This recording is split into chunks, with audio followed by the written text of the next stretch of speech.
Shalom Obraja, bienvenidos todos. Vamos a comenzar nuestro estudio hoy de nuestro Daf Yomi, Daf Yud Zain, comenzando en la parte inferior del Daf Yud Tet Zain Amud Bet.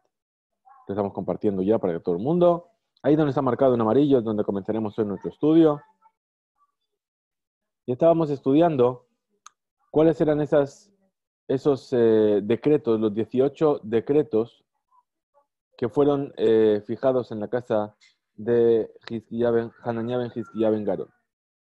Dice así, Veidag Mahi, y otro de esos 18 decretos, ¿cuál es? Ditnan, es aquello que se enseñó en la Mishnah, que está en el tratado de Ohalot, es decir, va a seguir hablando de pureza e impureza. Kola mitaltelim mebi'in etatuma mibae hamardea. Es decir, dice así, todos los objetos muebles, es decir, que tienen una movilidad, que hagan de techo, ogel, sobre un muerto o sobre una tumba, propagan la impureza del muerto con tan solo tener el grosor de una aguijada. Es decir, un palo de madera cilíndrico con el que los pastores solían conducir el ganado, es decir, el cayado del pastor. Bien, y llenan todo el espacio aéreo que hay debajo de ellos con la impureza del muerto, tumat ogel. Aunque según la Torá, solo hay tumat ogel cuando el techo del objeto tiene una superficie de un tefaj cuadrado, es decir, un tefaj, un puño por un puño, tiene unos 8 centímetros por 8 centímetros. Aún así los sabios decretaron que lo que se encuentra bajo el techo de un objeto que tenga el grosor de un tercio de tefaj, por lo menos que se vuelva abatumá y que quede impuro durante 7 días. Y este decreto también fue uno de los 18 decretos dictados en el altillo de la casa de Hananiah ben Hizkiya ben Garón. La Gemara continúa con la cita de la Mishnah. Dice, Amar Rabbi Tarfon, dijo Rabbi Tarfon, y pasamos al Yud Zain. Y dice, Akpach et benai, dijo que se trunque la vida de mis hijos y los entierre, ¿sí? Es decir, que Rabbi Tarfon se maldijo a sí mismo por el dolor que le causaba ver que la Torah se estaba olvidando. Así es como explica Rashi. Y los Tosafot dicen que es una forma de jurar y no una maldición. Dice, Ekpach et banai, shezo alajá mekupachat. Porque esta es una ley que está truncada, que los sabios nunca decretaron. Sheshama ashomea beta'a. Pues seguramente quien la escuchó, el dictamen que dijeron los sabios a raíz de un suceso, no lo entendió correctamente y por ende se equivocó a la hora de transmitir. Ikar o ver un mardeo al ketefo. Porque realmente lo que ocurrió fue lo siguiente. Un campesino pasó cerca de una tumba con su aguijada sobre el hombro. Veihel sidó ajat a la caber. Y un extremo de la aguijada hizo el de techo sobre la tumba. Timeu oto mishum kelim ame ahalim al hamet. Entonces lo impurificaron, lo declararon impuro debido a la impureza que transmiten los utensilios que hacen de techo sobre un muerto. En este caso la aguijada. Los cuales adquieren una impureza de abatumá por una ley de la Torá, sea cual sea su tamaño. Y como la aguijada estaba tocando el hombro del campesino, volvió impuro de primer grado el campesino por ley de la Torá. No obstante, el campesino solo tenía que sumergirse en un migvé y esperar hasta la puesta del sol para quedar puro. Pero que escuchó el dictamen pensó que los sabios lo declararon impuro porque la aguijada, al hacer de techo sobre la tumba, propagó la impureza del muerto debajo de todo el espacio que cubrió, incluyendo al campesino. Y si eso hubiera ocurrido con un objeto de un tefaj de grosor, el campesino se habría impurificado con un grado de abatumá. Es decir, 7 días, y habría tenido que rociarse con las aguas de impurificación en el tercer y el séptimo día, además de sumergirse en un migvé. Pero como la aguijada no tiene ese grosor, él escuchó y entendió mal el dictamen y llegó a la conclusión errónea de que los sabios dictaminaron que el campesino estaba impuro porque existe un decreto que establece que los objetos que hagan de techo sobre un muerto y tengan por lo menos el grosor de una aguijada propagan la impureza del muerto por todo el espacio que cubre. La Mishnah presenta otra opinión. Amar Rabbi Akiva, dijo Rabbi Akiva, Ani ataken sheyu divrei chachamim kayamim. Yo voy a rectificar, voy a arreglar esto que se dijo para que las palabras de los sabios se mantengan vigentes y no se considere un error, ya que en realidad ellos no, en todos los casos, decretaron que el objeto con menos de un tefaj de grosor propague la impureza del muerto por todo el espacio que cubre. שיהיו כל המטלטלים מביאים את הטומאה על האדם שנושא אותן בעובי המרדע. Pues los sabios solamente decretaron que todos los objetos móviles, que hagan de techo sobre un muerto, propagan la impureza del muerto a la persona que los carga con tan solo tener el grosor de una guijada. Y hacen que la persona quede impura durante 7 días, por lo que debe ser rociada con el agua de purificación. Dado que en este caso la persona se impurifica por una ley de la Torá, pues todos los objetos, sin importar su tamaño, se vuelven abatumá al hacer de techo sobre un muerto y vuelven impuras de primer grado a las personas que los tocan. La impureza que les exige sumergirse en un mikvé y esperar hasta la noche para quedarse puras. Entonces la gente podría pensar erróneamente que quien cargó el objeto se impurificó porque el objeto hizo de ogel sobre el muerto y le transmitió su impureza, lo que les llevaría a la conclusión equivocada de que la impureza de ogel nunca impurifica a una persona con una impureza de 7 días, ni siquiera cuando el objeto que hace de techo tiene un tefaj de superficie. Ve'alatzman bechol shehen. Y en lo que respecta a llevar la impureza del muerto a sí mismo, la Torá estableció que incluso cuando los objetos que hacen de techo sobre un muerto tienen un tamaño mínimo, se impurifican con una impureza que dura 7 días. Y no fue necesario que los sabios decretaran nada. Ve'ashar adam, bekelim, bepoteach tefaj. A las demás personas y utensilios, aquellos que no cargan el objeto que hace de techo sobre un muerto y simplemente están debajo de ese objeto, el objeto les lleva la impureza del muerto solamente cuando su techo tiene una superficie de un tefaj cuadrado, tal como establece la Torá, pero no cuando tiene menos, pues en ese caso los sabios no tuvieron la necesidad de decretar que las personas y utensilios se impurifiquen durante 7 días, ya que al no tocar el objeto no se impurifican en absoluto, ni siquiera con una impureza que permanece hasta la noche. Muy bien. Vamos a aclarar ahora este tema del grosor que tiene la guijada en cuestión y por qué los sabios establecieron este decreto. Ramar Rabbi Yanai, dijo Rabbi Yanai, Umardea Shamru en be'obio tefaj, veyesh be'kefo tefaj.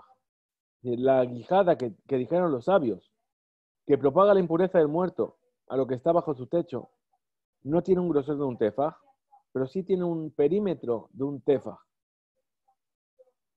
Es decir, como es cilíndrico, es decir, el perímetro del cilindro, sí que tiene un tefaj. Regazru ale kefo mishum obvio. Y los sabios decretaron sobre su perímetro, es decir, decretaron el techo que tiene un tefaj de perímetro que propague la impureza de un muerto a todo lo que tiene bajo su techo, a causa del techo que tiene un tefaj de grosor. Con el fin de evitar que la gente se confunda y piense que al igual que un objeto con perímetro de un tefaj no propaga la impureza de un muerto, tampoco los objetos de un tefaj de grosor propagan la impureza de un muerto. Es decir, que aquí los sabios vinieron a decretar. ¿Para qué? Para que la gente no llegue a equivocarse en cuanto a si es el grosor o si es el perímetro lo que cuenta. Ule Rabbi Tarfon de Amar, Efkajet Banai, Shalajazo Mekupajat. Y según Rabbi Tarfon, que dijo que se trunque la vida de mis hijos y los entierre, porque esta es una ley truncada, que los sabios nunca decretaron. Batzru Leu, falta uno de los 18 decretos, ya que según él, los sabios no decretaron que un objeto con menos de un tefaj de grosor lleva la impureza de un muerto a lo que esté bajo su mismo techo. Entonces contesta la Gemara y dice, Amar Rab Nachman Bar Yitzhak, dijo Rab Nachman Bar Yitzhak, Af Benot Kutim Nidot Me'arisatan Bo Bayom Gazru. Entonces, ¿cuál es el decreto que utilizó Rabbi Tarfon, que dijo Rabbi Tarfon que se enseñó en ese día? El decreto que establece que las hijas de los Kutim deben ser consideradas impuras de nidad desde la cuna, ese mismo día lo decretaron los sabios en la vivienda de Hananiah ben Hizkiya ben Garón, como habíamos visto ayer con Rabbi Yossi. Ubeidach Svirale que Rabbi Meir. Y además, con respecto al otro decreto, el de las aguas de lluvia acumuladas en recipientes olvidados debajo de un canalón, Rabbi Tarfón opina que como lo mismo que Rabbi Meir, que dijo que también ese mismo día fue dictado. La Gemara continúa con la lista de 18 decretos y expone el 12º. Veida. Y otro de los 18 decretos, ¿cuál es? Abotzer Lagat, el que se enseñó en la siguiente vereita. Si alguien recolecta uvas para pisarlas en el lagar con el fin de elaborar vino y las coloca en cestas y ahí las uvas se mojan con su propio jugo, Shammai Omer Ukshar, Shammai dice que las uvas quedan listas para recibir impureza, porque es jugo que va a perder y en un caso así la Torah no lo considera líquido. Ni en lo que respecta a recibir impureza, ni en lo que respecta a dejar listas para recibir impureza la comida que se moje. Y aún así, las uvas quedan listas para recibir impureza por un decreto de los sabios, y por lo tanto deben usarse utensilios puros para recolectar las uvas y llevarlas al lagar. Y el Omer lo ukshar. Sin embargo, él dice, esas uvas no quedan listas para recibir impureza, ya que los sabios no establecieron ningún decreto, y por lo tanto se puede poner en cestas impuras. Amarlo Hillel le Shammai. Le dijo Hillel a Shammai, Benema Bosrin, Betahorá, Ve Mosquín Betahorá. Según tú, ¿por qué razón se recolectan las uvas con pureza y no se recolectan las aceitunas con pureza? Las aceitunas también escurren aceite, y este es otro de los 7 líquidos con los que la comida queda lista para recibir impureza. Amarlo im takniteni gozereni tum'a al af al ha mesika. Le dijo Shammai a Hillel, si continúas molestándome y no entiendes la diferencia que hay entre el líquido que sale de las uvas y el líquido que sale de las aceitunas, voy a decretar una ley que establezca que hay impureza también sobre la recolección de las aceitunas, de manera que se vuelvan susceptibles de recibir impureza con el jugo que escurren de ellas en las cestas, y que, ya que tu pregunta me estás demostrando que la gente no va a entender la diferencia entre las uvas y las aceitunas.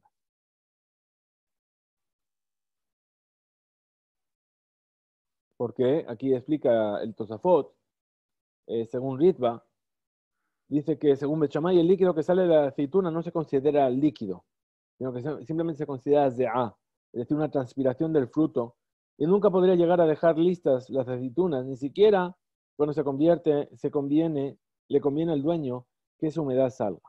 Es decir, no es lo mismo el jugo que sale de poner muchas uvas una encima de la otra, que realmente sale jugo de las uvas aplastadas abajo, que la transpiración que sale de la aceituna por el hecho de estar amontonadas.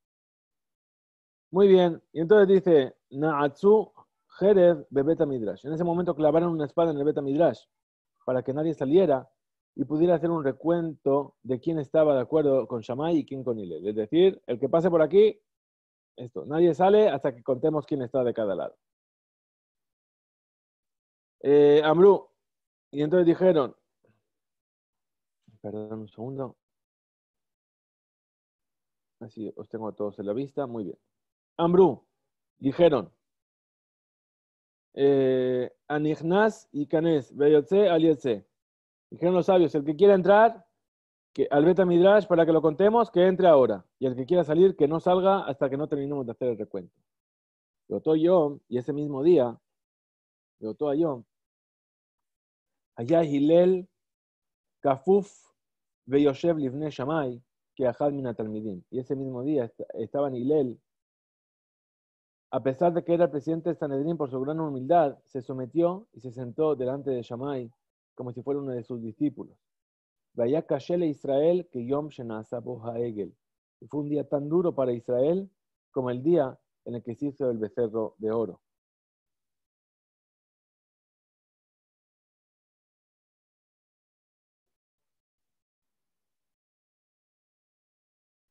Desde aquí explican y dicen que Aarón a Cohen, a pesar de ser Cohen Gadol, era muy humilde, al igual que su hermano Moshe, el líder de Israel, y perseguía siempre la paz.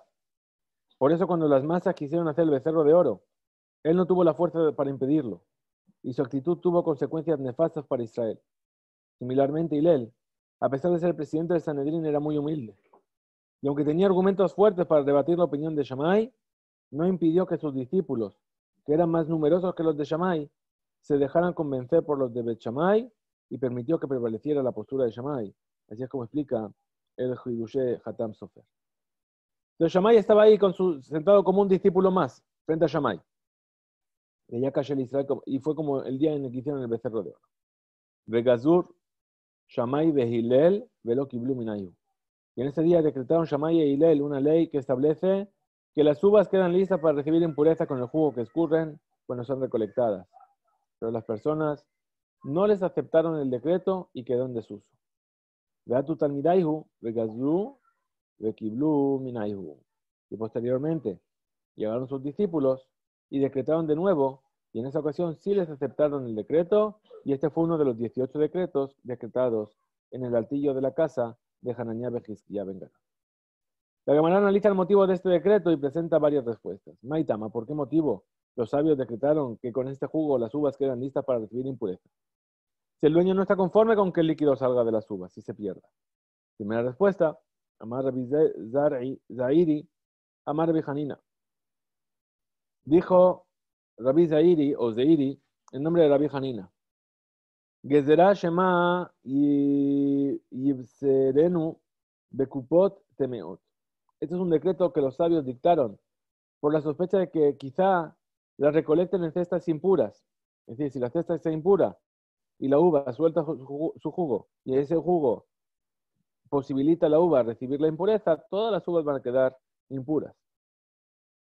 En ese caso, el jugo que sale de las uvas, aunque finalmente se vaya a perder, al dueño no le convenga que salga. Las deja lista para recibir impureza por una ley de la Torah, ya que un utensilio impuro tiene la propiedad de atribuir importancia al líquido que toca y simultáneamente hace que se impurifique y deje la comida que moja lista para recibir impureza.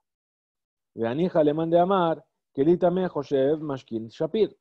Y esta es una opinión válida, es una respuesta válida, según quien opina que un utensilio impuro atribuye importancia al líquido que toca, aunque el dueño no esté conforme con que ese líquido se encuentre en el utensilio, ya que entonces el motivo está claro. Los sabios decretaron que las uvas queden listas para recibir impureza cuando se mojan con el jugo que se acumula en un utensilio puro, por temor a que las personas las pongan en utensilios impuros y queden listas para recibir impureza por una ley de la Torah y se impurifiquen. El alemán de Amar, pero para aquella opinión que dice en Kelitame Hoboshev Mashkin, que un utensilio impuro no atribuye importancia al líquido que contiene, que toca, Mayika Lememar. Entonces, ¿cómo vas a explicar, cómo vas a justificar el decreto de los sabios de Bet Shammai y Bet Hillel? Y según esta opinión, mientras el dueño no está conforme con que salga el líquido de sus uvas, estas no quedan listas para recibir impureza, ni siquiera cuando tocan un utensilio puro. Ela Amar Zeiri, Amar Rabbi Hanina. Más bien, entonces, así es como dijo Zeiri en nombre de Rabbi Hanina. El motivo es el siguiente. Gezerá Shema Yibserenu Bekupot Mezufafot. Es un decreto que los sabios dictaron sobre las uvas, por sospecha que quizá las recolecten en cestas alquitranadas, que al ser impermeables evitan que el líquido se pierda.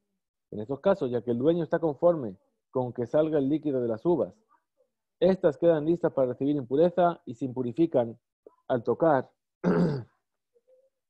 algo impuro por una ley de la Torah. Por eso, los sabios decretaron que el jugo deje listas las uvas para recibir la impureza. En todos los casos, y de esta forma los dueños acostumbran a evitar que éstas toquen algo impuro. Presentamos un tercer motivo. Rabba Amar, dijo Rabba, Gezerá Mishum Anoshehot. Es un decreto que los sabios establecieron debido a los racimos de uvas que están pegados unos a otros, ya que la persona cuando los separa durante la recolección exprime jugo de ellos sin querer y hace que éste salpique sobre otras uvas, lo que causa que éstas queden listas para recibir impureza por una ley de la Torah. Porque si una persona realiza con sus propias manos la acción sobre las uvas y esa acción no se puede llevar a cabo sin que salga líquido de ellas, se considera que la persona saca el líquido intencionalmente. Y en ese caso el líquido las deja listas para recibir impureza, aunque el dueño no esté conforme con que el líquido salga. Por eso, los sabios decretaron que en todos los casos las uvas queden listas para recibir impureza y con ello hicieron que los dueños se vieran obligados a recolectar con utensilios puros para evitar que las uvas se impurifiquen después de haberse mojado con el jugo que sale de los racimos pegados. De Amar. Cuarto motivo. De Amar Rav Nachman, Amar Rabba Bar Abuja. Rav Nachman dijo el nombre de Rabba Bar Abuja. Amim Shadam Olech Lejarmo Leda y Migiu Anabim Le Bisra Olo. A veces la persona va a su viñedo para saber si las uvas están listas para la cosecha o no. Benotel Eshkol Anabim Le Sajató Umezalef Al Gabe Anabim. Y agarra un racimo de uvas para exprimirlo. Y de esa forma ver el estado de madurez de las uvas. Cuando lo hace, salpica el jugo sobre otras uvas. Y en ese caso, el dueño sí está conforme con que el líquido salga de sus uvas, ya que le sirve para saber si tiene que recolectarlas.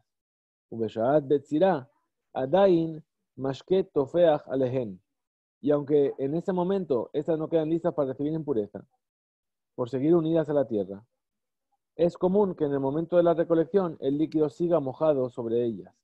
Y al cortarlas de la vid, las uvas quedan listas para recibir impureza por una ley de la Torá, por lo que se impurificarían sin tocar utensilios impuros.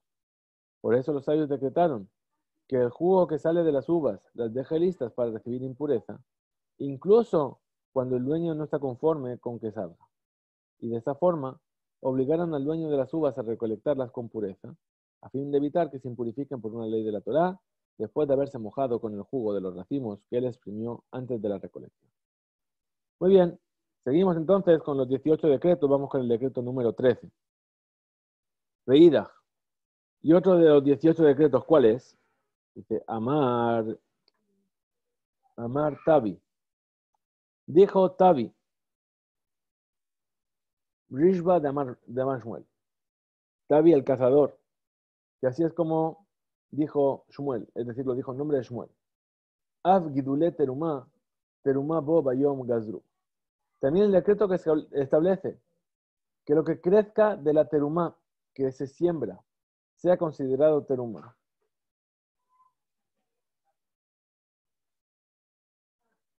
Y esté prohibida para quien no es Cohen. Ese mismo día lo decretaron los sabios y forma parte de los 18 decretos que se dictaron en la casa, en la parte superior de la casa de Hananiah ben Hizkiya ben Garo. Es decir, recordamos que es la terumá. Nosotros tenemos una cosecha. ¿Sí? Vamos a ver si me gusta mi dibujito. Siempre hago un dibujito para explicar lo que es la terumá.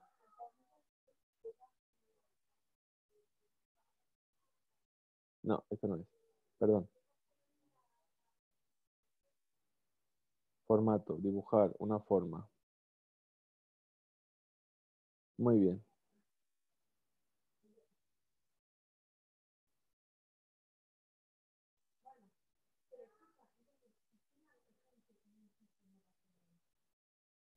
Muy bien.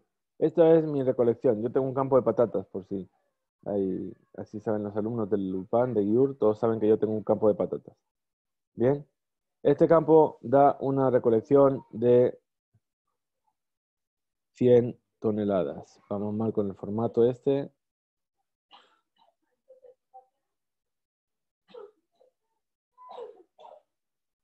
Da una recolección de 100 toneladas. Estos son 100 toneladas. Y aquí vamos a decir que quedan, además, me da otras 15 toneladas más.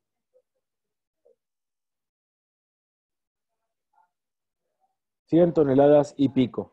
Bien. Entonces, mi primera obligación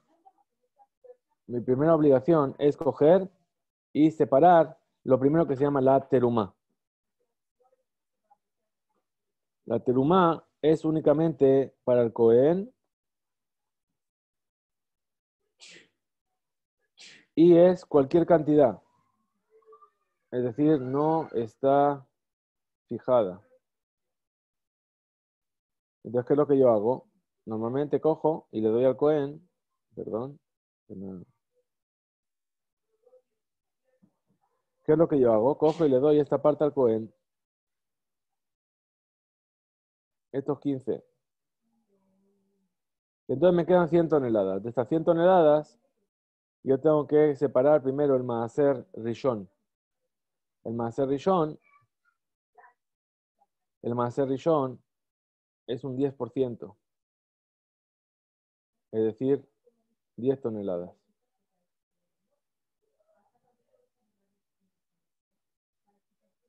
Bien. Y de aquí me quedan 90 toneladas. De estas toneladas yo tengo que separar lo que se llama el Maaser Sheni. El Maaser Sheni son un 10% de lo que queda. Es decir, 9 toneladas. Bien. Y ese Maaser Sheni depende de en qué año estoy respecto al ciclo de la Shemitah. Y aquí, que me quedan 81 toneladas. Perdón, se me ha marcado lo que no es.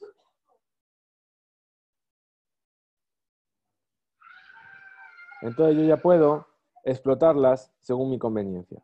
¿De acuerdo? Pero mientras yo no haya separado todo esto, entonces toda la cosecha se llama que es una cosecha tebel y está prohibido sacar provecho de ellas.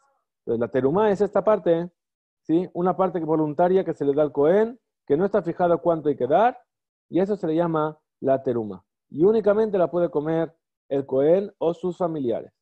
¿De acuerdo? Muy bien, entonces volvemos a nuestra página. Muy bien. Entonces dice, si yo tengo esa terumá y le doy los granos de la terumá al Cohen, el Cohen viene y los planta. Entonces dice, hay un decreto de los sabios que fue dictado ese día, de que si yo planto en mi campo de Cohen granos de terumá y dan cosecha, esa cosecha también es terumá y está prohibida para todo el mundo que no sea Cohen. Maitama, ¿cuál es el motivo de este decreto? Nomás Rabbi Hanina, dijo Rabbi Hanina, Israel. Es un decreto que los sabios dictaron a causa de la terumá pura que se encuentra en manos de un Israel, avaro, que después de separarla no quiere dársela al Cohen, sino que prefiere quedarse con ella y sembrarla para que deje de ser terumá. Es decir, había gente que no le gustaba tener que dar partes al Cohen, entonces la separaba para decir, yo he separado la terumá, pero en lugar de dársela al Cohen, la volvía a plantar. Entonces decretaron que una terumá que es plantada, lo que da como producto también sea terumá. Con el decreto que establece que la cosecha que sale de la terumá se considera también terumá, los sabios quisieron que ese tipo de personas desistieran de sembrarla y no hicieran perder a los kohanim lo que les corresponde por ley de la Torah. La Gemara planteó una dificultad a la Bijanina. Amar Raba dijo Raba. Y Dahashi de Lehaji. Dice, si las personas, si tú temes, si tú sospechas que va a ocurrir algo así, Afroshename lo le freshu. Entonces, cuando vaya a separar la terumá, tampoco separará la cantidad normal que estipularon los sabios.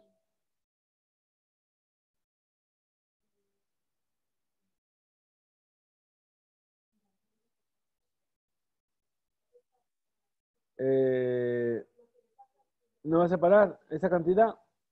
Él amarraba a Israel, que van de Afshar le mevad gita ajat, que de Shmuel velo Kaabe. Más bien, aunque se trate de un Israel avaro, ya que su obligación de separar terumá, como dijo Shmuel, y no lo hace, sino que separa la cantidad normal que todos separan. Emuné, gemene, mehemne. En lo que respecta a entregar al Cohen la terumá que separó de la cosecha, los sabios ciertamente lo consideraron fidedigno.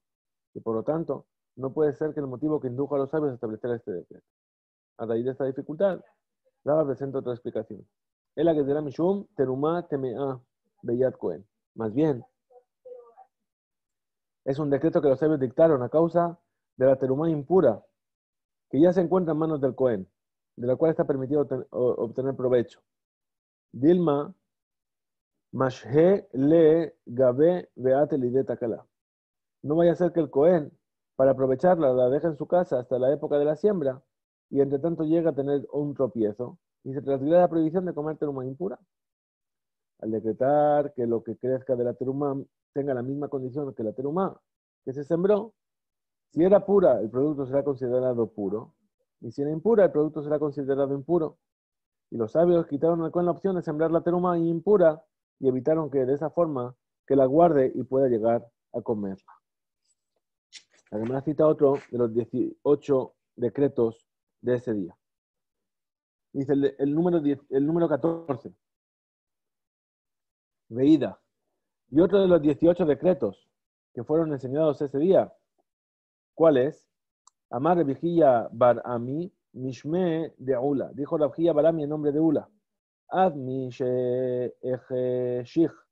Lo baderech noten kisol enochri. También el decreto que estipula que si alguien le sorprende la noche, en la víspera de Shabbat, mientras que está en el camino, puede darle su bolsa de monedas a un gentil para que éste se la lleve hasta la ciudad, ya que siempre existe otra forma de llevar el dinero a un lugar seguro. Los sabios no permitieron que un judío mismo lo traslade caminando trechos de menos de 4 amot.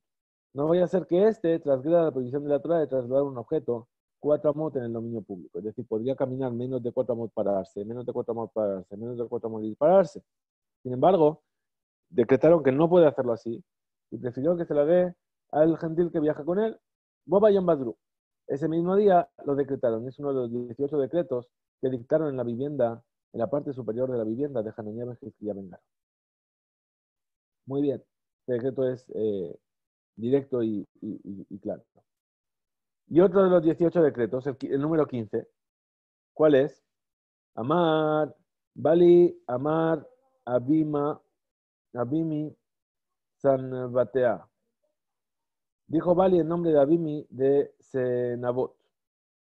Pitán, Beshamnan, Beyanan, Ubenotehen. Los decretos que dictaron los sabios para que el judío no se mezcle con los gentiles, es decir, aquellos decretos que prohíben su pan, su aceite, su vino y tener relaciones con sus hijas. Kulan, Mishmona, Asad, Dabar, Hen. Todos ellos forman parte de los 18 decretos y constituyen uno de los 18 decretos que se dictaron en la vivienda superior, en la parte superior de la vivienda de Hananiah ben Hizkiya ben Garo. Anija le Rabbi Meir. La cuenta de los 18 decretos está bien según Rabbi Meir, ya que si sumamos los 9 decretos que invalidan la terumá, los decretos que establecen que no se puede leer y no se puede despiojar a la luz de la vela en Shabbat, los 7 que hasta ahora fueron mencionados en el canalón, la aguijada, las hijas de los kutim, y el que recolecta uvas, y el que crece, lo que crece de la terumá, y el decreto del que da su bolsa de monedas a un gentil, y el que hicieron sobre su pan, su aceite. Entonces ya tenemos 18. El Rabbi Yossi, Shebesere Javian, pero según Rabbi Yossi, que sostiene que la discrepancia que tuvieron el Ley Shammai sobre los recipientes que la persona olvida debajo del canalón continúa existiendo, los decretos son solamente 17. La Gemara aclara la postura de Rabbi Yossi. Dice, Ikaha de Rab Aja Bar Ada.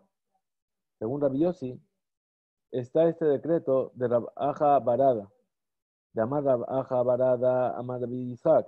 Pues dijo Rab Ada Bar Aja en nombre de Rabbi Isaac, Gazru al Pitan Mishum Shamnan. Los sabios decretaron una provisión sobre el pan a causa de su aceite. Pues si nos hubiera permitido comer pan de los gentiles, podríamos haber llegado a tomar también su aceite. Bashamnan Mishum Yenan. Y decretaron la prohibición sobre ese aceite a causa de su vino. Porque si nos hubieran permitido tomar el aceite de los gentiles, podríamos haber llegado a beber su vino. La Gemara interrumpe la enseñanza de Rabada y se sorprende esta última afirmación.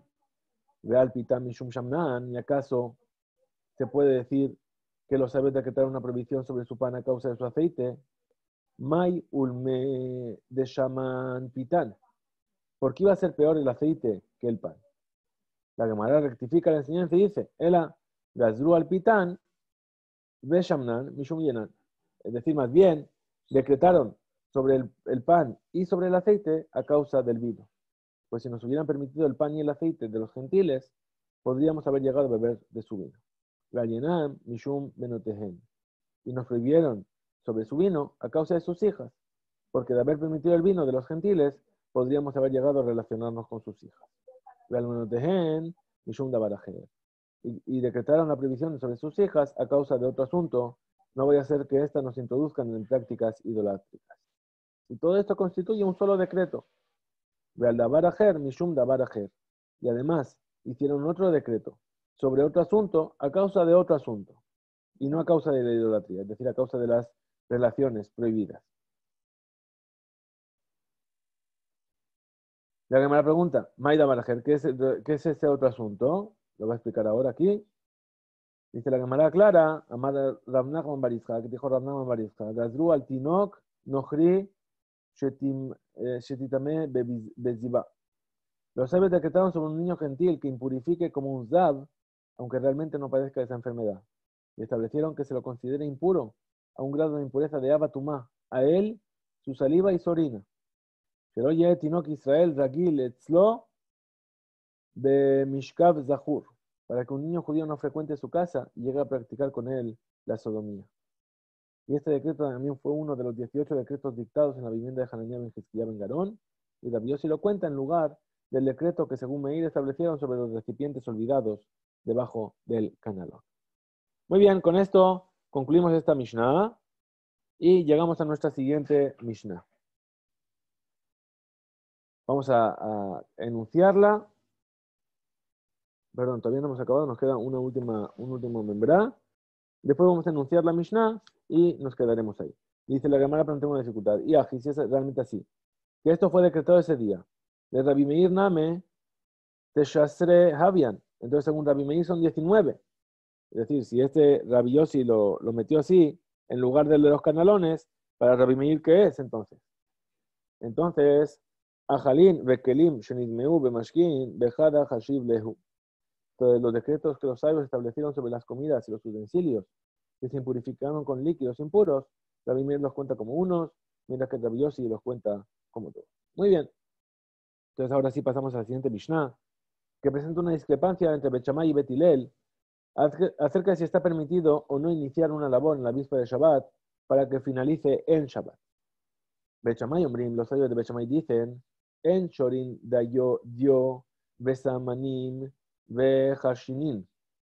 En la víspera de Shabbat no se debe remojar el material a partir del cual se elabora la tinta ni las sustancias vegetales con las que se hace el colorante para teñir las telas, ni tampoco la algarroba con la que se alimentan a los animales,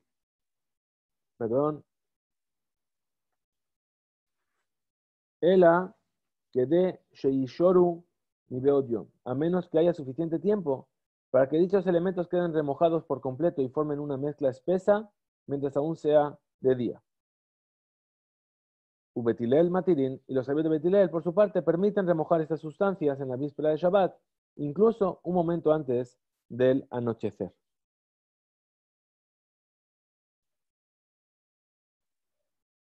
¿Se acuerdan la mayoría de los Rishonim, de los sabios medievales? La razón por la cual, según Bet Shammai, está prohibido dejar que las actividades mencionadas en la primera parte de la Mishnah continúen realizándose en Shabbat, es que la Torah obliga a la persona a respetar el reposo de sus utensilios en Shabbat, como se observa en una vereitá más adelante. Los Tosafot, también ahí, más adelante, por su parte, sugieren que la razón de Bet Shammai es objeto de discrepancia entre los Amoraim, los sabios de la Gemara. Según Rav Yosef, ahí vamos a ver mañana, Bezrat Hashem, la razón de Bet Shammai es la obligación que tiene la persona de respetar el reposo de sus utensilios en Shabbat, mientras que según Rabba, esta prohibición es producto de un decreto rabínico que fue impuesto para evitar que la gente llegue a hacer esas labores en pleno Shabbat pensando que está permitido. La Mishnah continúa detallando la discrepancia entre Bet Shammai y Bet Hillel.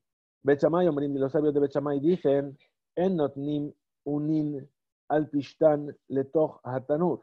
En la víspera de Shabbat no se debe colocar manojos de fibra de lino en una caldera con agua dentro de un horno para blanquearlos.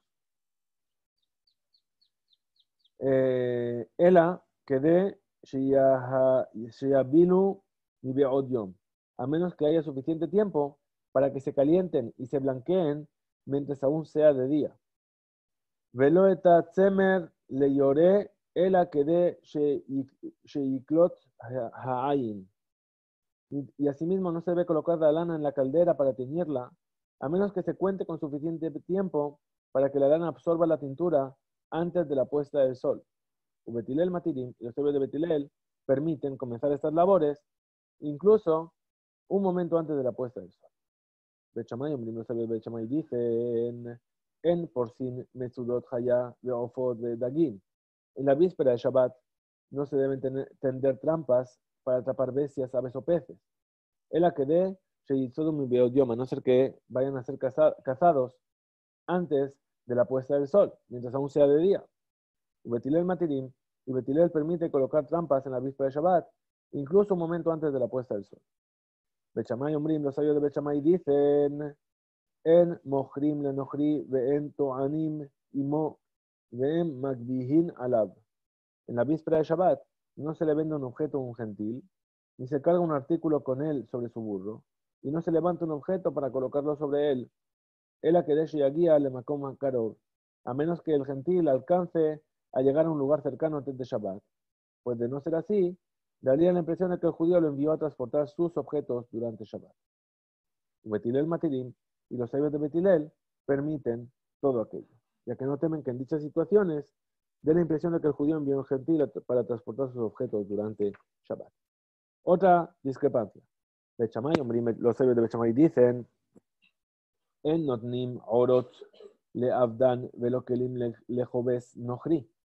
En la víspera de Shabbat no se le deben entregar pieles al curtidor, no judío, ni tampoco se le deben entregar prendas a un lavandero gentil. En la Kedesh y Asumi Beodium, a no ser que tengan tiempo de hacer el trabajo antes de la puesta del sol cuando todavía sea de día. Bejulam, Betilel, Matilim, y todos ellos, Betilel, los permitió mientras Hashemesh, mientras el sol todavía ilumine. Hemos pasado a la página siguiente, no está aquí, pero vamos a acabar la Mishnah. Aun cuando la labor en sí continúa realizándose en Shabbat.